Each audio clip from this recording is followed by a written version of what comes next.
एक बहुत बड़ी खबर आपको बताने जा रहे हैं कि बिहार के समस्तीपुर में एक और घटना घट गई है, जिस तरह से दिल्ली, मेरठ और मुंबई में घटी है। पूरी घटना को मैं डिटेल से बता रहा हूं कि पूरी घटना आखिर क्या है, जो इस तरह की घटनाओं को अंजाम दिया जा रहा है, जो शायद ये हमारे देश के लिए, हमारे परवरिश के लिए और हमारे बच्चों के लिए, हमारे लोगों के लिए कितना दुखदायी होता है। मैं बात कर रहा हूँ समस्तीपुर के लगुनिया थाने के रघुकंठ गांव की। समस्तीपुर के लगुनिया थाना क्षेत्र के रघुकंठ गांव की, जहां पर तो सोनू झा नाम का एक लड़का होता है, जिसकी शादी अस्मिता झा से साल 2019 में होती है। सोनू झा और अस्मिता झा की शादी, दोनों की शादी जो है 2019 में हो जाती है। दोनों शादी ब्याह करके अपने घर आते हैं और इसके बाद दोनों की जीवन यापन जो है वो ठीक ठाक चल रहा था।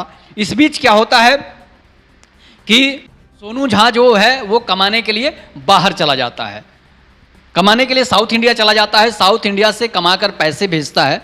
हालांकि पत्नी के अनुसार उसे शराब की लत थी, थोड़ा बहुत कभी कभी वो शराब भी पीता था। इससे पत्नी नाराज रहती थी और पत्नी जब नाराज रहती थी तो लोग अलग अलग तरह की बातें कहते थे। इस बीच होता क्या है कि सोनू झा जब बाहर से आता था, कमाकर पत्नी को ही पैसे देता था, माँ बाप को पैसे नहीं देता था, पत्नी को ही पैसे देता था, पत्नी को ही मालिक बना रखा था। इसलिए पत्नी की ना तो उसकी ननद से पटती थी और ना जो है सास और ससुर से पटती थी। इस बीच समय बीतता है, धीरे धीरे दोनों की नोक झोंक वाली शादी, नोक झोंक पति पत्नी में जो नोक झोंक होता है, इस तरह से चलते चलते कुछ साल बीतता है तो अस्मिता झा और सोनू झा को एक पुत्री पैदा होती है।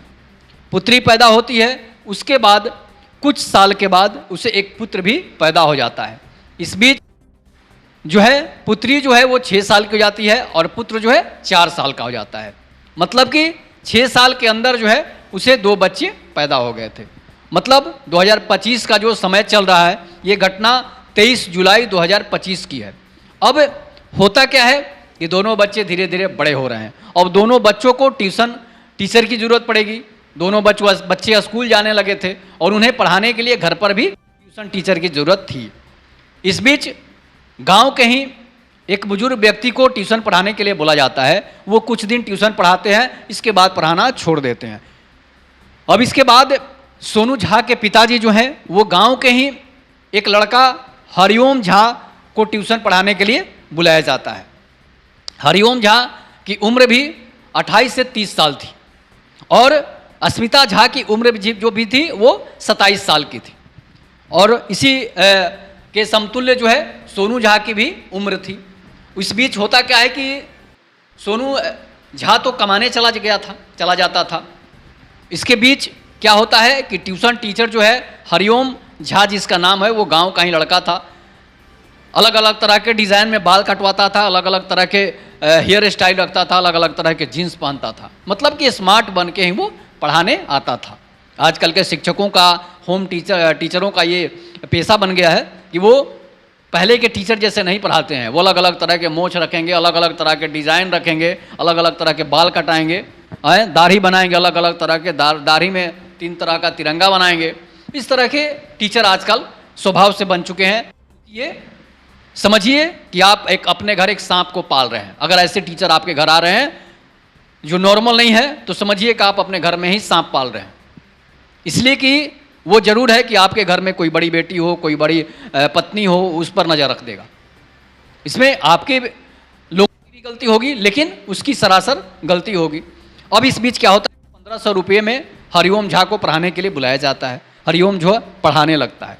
इस बीच क्या होता है कि सोनू झा भी कमा कर आता है, शराब पीकर एक दिन पत्नी को पीट देता है। जब पत्नी को पीट देता है, हमेशा तो नहीं पीटता था, लेकिन कभी कभी पत्नी की वजह से, वो हल्ला करने की वजह से, झगड़ा करने की वजह से, मेहनत करने की वजह से मजबूरी में वो कभी कभी पीट देता था जब वो गुस्सा होता है। पति पत्नी में तो झगड़ा होता ही है, ये सदियों से चला आ रहा है। जब से सृष्टि बनी है तब से ही पति पत्नी में झगड़ा होता आ रहा है। तो इस बीच क्या होता है कि अस्मिता झा को लगता है कि अब ये हमारा इंसल्ट कर रहा है, अब हम इसके साथ नहीं रहेंगे। इस बीच क्या होता है कि जब हरिओम पढ़ाने आता है तो पूछ देता है कि भाभी जी मुंह आपका सूजा हुआ है। वो बता देती है कि सोनू ने मारकर मेरा मुंह फुला दिया है। अब क्या होता है कि अब ये हरिओम झा का सातिराना दिमाग था। अस्मिता नाम से यहाँ नहीं था, उसकी खूबसूरती देखती थी। तो हरिओम झा जिस दिन से पढ़ाने आया था उसी दिन से वो उस पर लट्टू हो गया था। उसके मुंह से लार टपकने लगा था कि शायद ये बीबी जो है इसकी वो हमारे से संपर्क हो जाए, हम इसके साथ हम बिस्तर हो जाएं, हम इसकी बदन को चूस लें, इसके तन को चूस लें। वैसा उसके दिमाग में पल रहा। इसलिए कि सोनू झा के पिता ने घर में एक सांप को आमंत्रित कर दिया था, वो भी काले नाग को, जो कभी भी डस सकता है आपको गुपचुप रूप से, और वही किया जिसका उसे डर था। और इस बात का अफसोस उसके पिताजी को भी है कि हमने अपने घर में सांप को आमंत्रित कर दिया जिसने हमारे परिवार को डस लिया। अब उसकी एक गलती की वजह से, उस ट्यूशन टीचर की वजह से पूरा परिवार आज बर्बाद हो चुका है। पूरी कहानी मैं आपको बता रहा हूँ। इसके बीच होता क्या है कि जब वो उसके गाल को, जब मुंह सूजा हुआ था, उसके गाल को छू कर कहता है कि भाभी जी आपका मुंह सूजा हुआ है। इस बीच जब गाल छूता है तो अस्मिता झा को लगता है ये हमारे करीब आ सकता है। तो वो क्या करती है कि अब इस जो उसने जो बात कही थी, कोमलता भरी बात कही थी, प्रफुल्लित करने वाली बात कही थी, ये बात अस्मिता झा को लग जाती है। और वो अस्मिता झा अब हरिओम झा पर, जो ट्यूशन टीचर था, उस पर डोरे डालना शुरू कर देती है। धीरे धीरे ये कोमलता भरी बात, ये तरुण भरी बात जो है अस्मिता के दिलो दिमाग में घर कर जाता है और ये बात जो है वो प्यार में बदल जाती है। इस बीच क्या होता है कि अब हरिओम और अस्मिता एक दूसरे से आपस में बातें करना शुरू कर देते हैं। अब वो नंबर भी अस्मिता झा जो है वो हरिओम झा को दे देती है। अब दोनों को फ़ोन पर बातें होना शुरू हो जाता है। इस बीच क्या होता है कि जो सोनू झा था वो कमाने चला जाता है। इस बीच पैसे भी डालते रहता है पत्नी के अकाउंट पर। अब ये दोनों आपस में इस कदर घुल मिल जाते हैं कि आपस में संबंध बनाना शुरू कर देते हैं। अब वो रात को ही उसके घर पढ़ाने आता था और जब सभी लोग खाकर सो जाते थे तो वहीं खाकर उसकी पत्नी अस्मिता झा से हरिओम झा जो है वो संबंध बनाना शुरू कर देता था। रात भर संबंध बनाता था। इस बीच उसके माता पिता मना भी करते हैं कि देखो ये सब चीज़ें मत करो। उसके पुत्री और पुत्र भी मना करते थे, जो 6 साल और 4 साल की पुत्री और पुत्र थे, मना करते थे कि मम्मी आप गलत काम कर रही हैं। लेकिन वो मानती नहीं थी और बोलती थी कि तुम्हारा बाप शराबी है, तुम्हारा बाप जो कपटी है, तुम्हारा बाप जो है इस धरती का सबसे बोझ है। इस तरह की बातें वो अपने बच्चों को समझा देती थी। बच्चे को क्या पता है, बच्चे मान जाते थे कि चलो पिताजी ही गलत हैं। लेकिन कभी भी पुत्र और पुत्री पिता को गलत नहीं कह सकता है। पत्नी गलत कह सकती है पति को, लेकिन कभी पिता को गलत नहीं ठहरा सकती है, इसलिए कि पिता ने उसे जन्म दिया है। तो इस बात का मम्मी पापा में मारपीट होते रहता है, ये सभी लोग जानते हैं। बच्चों के समझाने के बाद भी अस्मिता अब नहीं मान रही है और लगातार उसके साथ हर रोज संबंध बनाना चालू कर देती है। अब इस बात की खबर माता पिता और बच्चे जो हैं सोनू झा को दे देते हैं।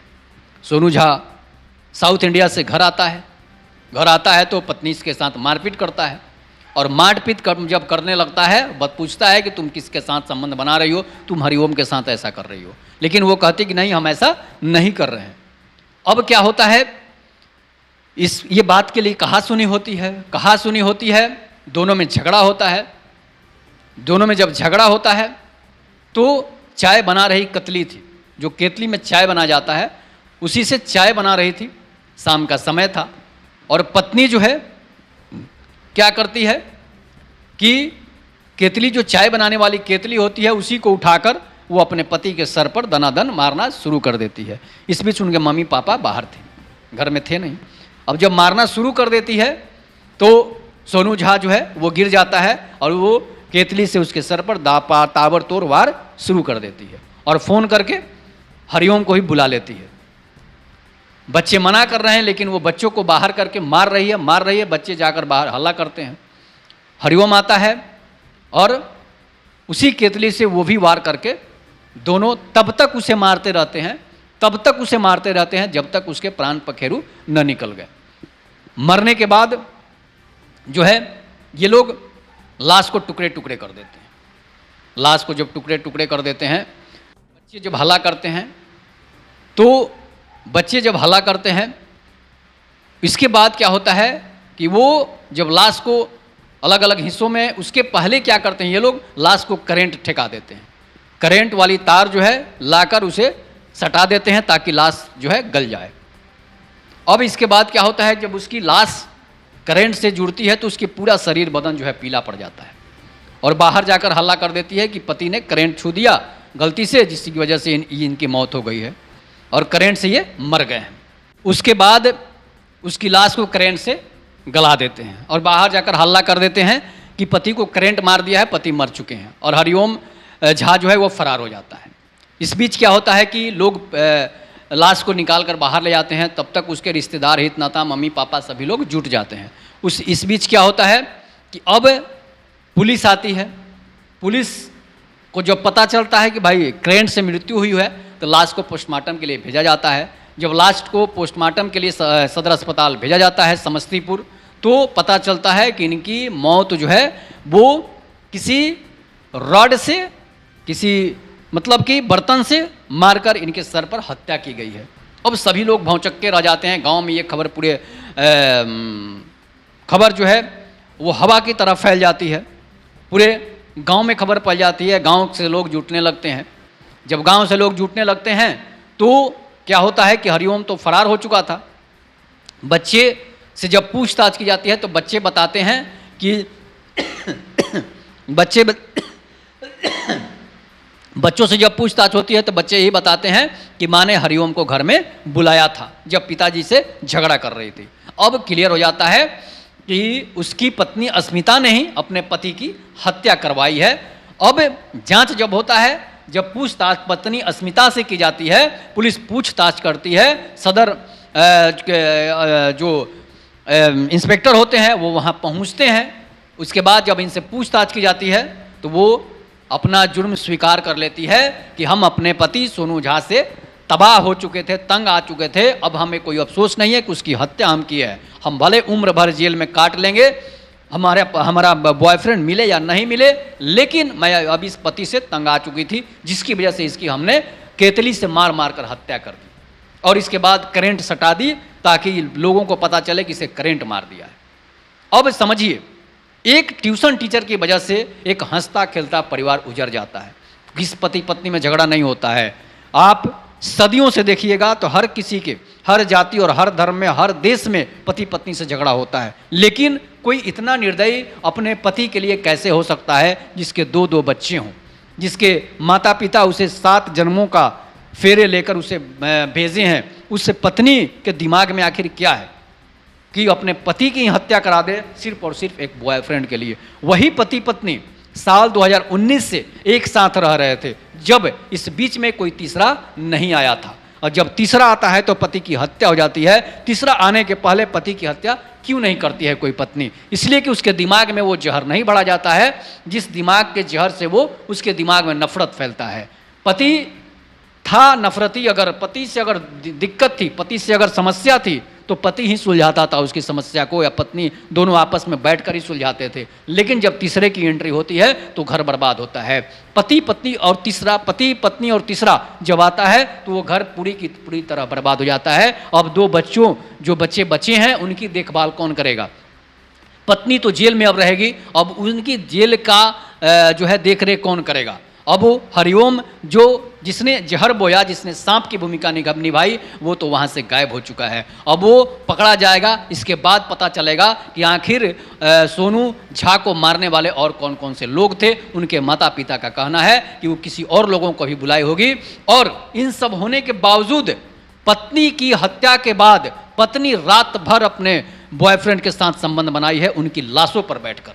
तो समझ लीजिए कि जो लाशों पर बैठकर इस तरह के संबंध बनाए तो समझिए कि वो किस तरह की पत्नी होगी, कितनी गिरी हुई, कितनी घिनौनी पत्नी होगी जो अपने पति की हत्या करके बॉयफ्रेंड के उसके सामने संबंध बनाए। जब उसके बहन से पूछा जाता है, जब उसके बेटे से पूछा जाता है, जब उसकी बेटी से पूछा जाता है, तो सभी लोग यही कहते हैं कि पति की हत्या के बाद भी वो अपने पति की लाश पर जो है अपने बॉयफ्रेंड से हरिओम झा से संबंध बनाती रही थी। और जब उससे पूछा जाता है तो वे स्वीकार करती है कि हाँ, हमने अपने पति को मारकर उनकी लाश के बीच में बैठकर अपने बॉयफ्रेंड के साथ हमने संबंध बनाई है। तो समझिए कि इतनी बेबाकी से, इतनी बेशर्मी से कौन बोल सकता है? क्या वो एक पत्नी हो सकती है? नहीं, वो सुर्फनखा से भी बदतर पत्नी हो सकती है जो अपने पति की लाश पर अपने बॉयफ्रेंड से संबंध बनाए। ये घटना जो है समस्तीपुर की है, रघुकंठ गांव की है। ये इस पर आप लोग अपनी प्रतिक्रिया जरूर दीजिएगा कि क्या ये सच में कलयुग युग आ चुका है। इस पर आप लोग अपनी प्रतिक्रिया जोड़ दीजिएगा। तब तक के लिए नमस्कार। जय हिंद, जय भारत, जय श्री राम।